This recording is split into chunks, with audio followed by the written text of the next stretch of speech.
Dificuldade de concentração, esquecimento, notas baixas na escola. Estes são alguns sintomas do transtorno do déficit de atenção e hiperatividade, problema que atinge 5% das crianças brasileiras. Nós fomos conversar com uma especialista que explica como identificar se o seu filho sofre com este transtorno.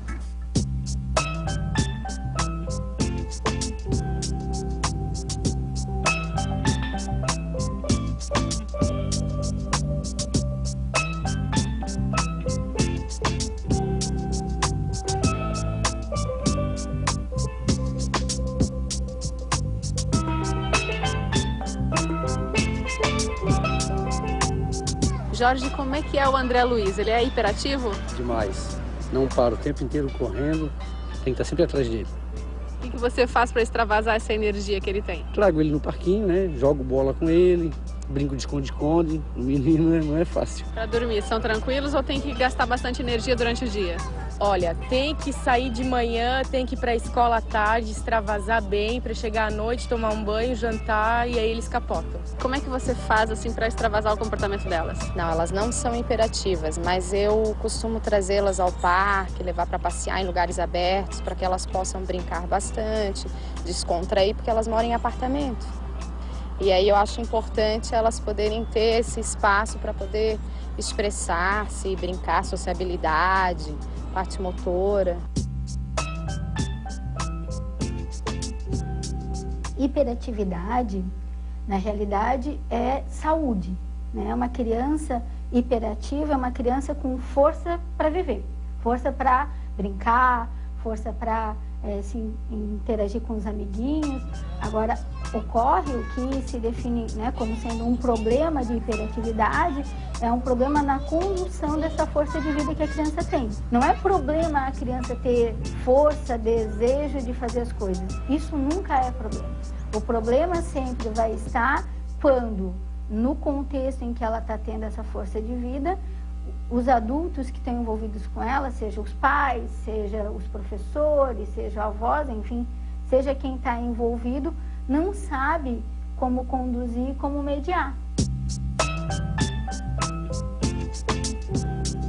O problema do déficit de atenção precisa ser visto, está sempre por consequência, não é um problema na criança, é um problema de como o contexto está proporcionando e está interferindo na concentração na criança.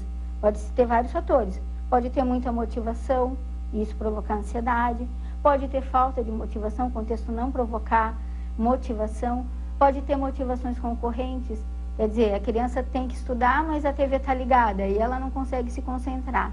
Pode ser que ela não tenha aprendido a desenvolver o hábito de concentração que se desenvolve desde a tenra infância. Então sempre tem que ver o que é que está naquela situação provocando essa dificuldade de concentração.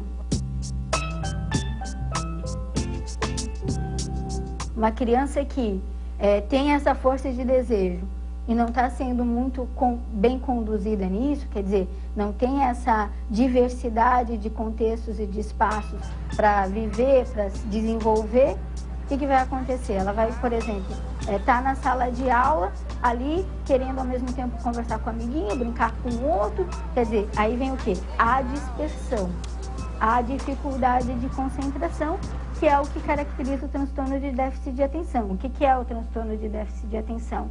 É a situação em que a criança não consegue se concentrar, né? E não consegue se concentrar, ela se dispersa.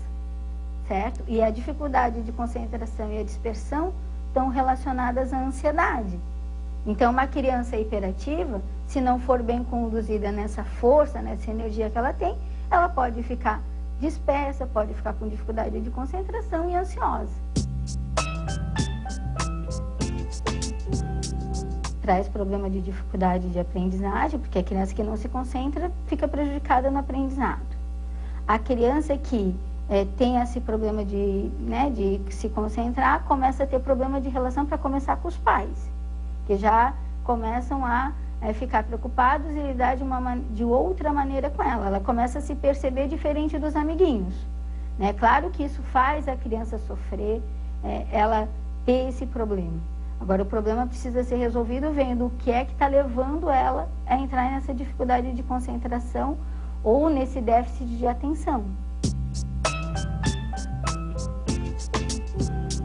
Para a gente fazer o diagnóstico, a gente tem que verificar no contexto quais são as ocorrências, o que está levando a criança a ter esse problema de déficit de atenção.